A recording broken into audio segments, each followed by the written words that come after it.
प्रेम से बोलिए कृष्ण कन्हैया लाल की।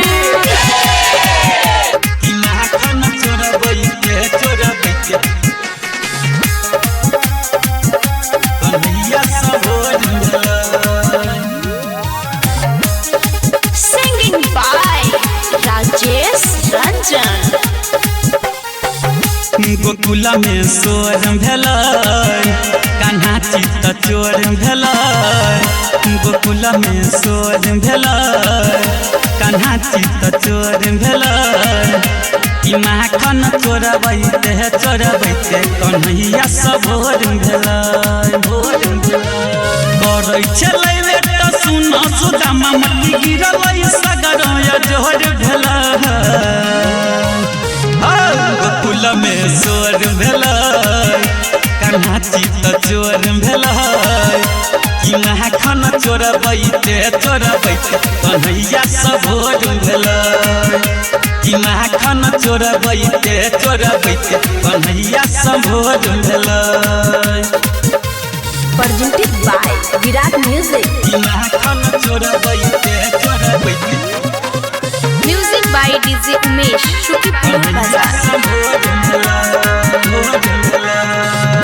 घर में घुसल रही लता पूरा टोली। सिक्का पस गिरलै सुनबी लैया कम्बोली। घर में घुसल रही लता पूरा टोली। सिक्का पस गिरलै सुनबी लैया कम्बोली। यशोदा मैया पतर कपिटल खसे नोहर गेलै। गोकुल में सोर भेलै कान्हा चित्त चोर भेलै।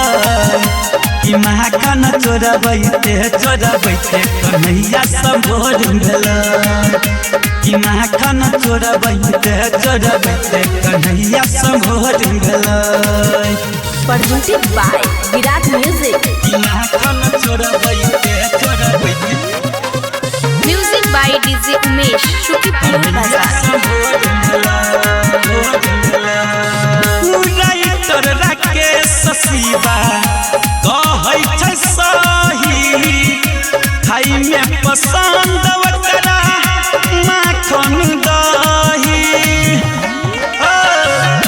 राइटर राकेश बातू कहै छै सही।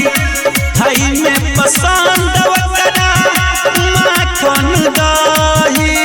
राजेश रंजन गाबै भजनिया चमकत चारू ओर भेलै।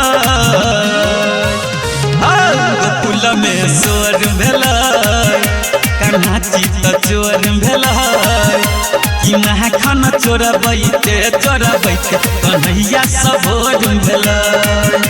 कि माखन चोरबैते चोरबैते कन्हैया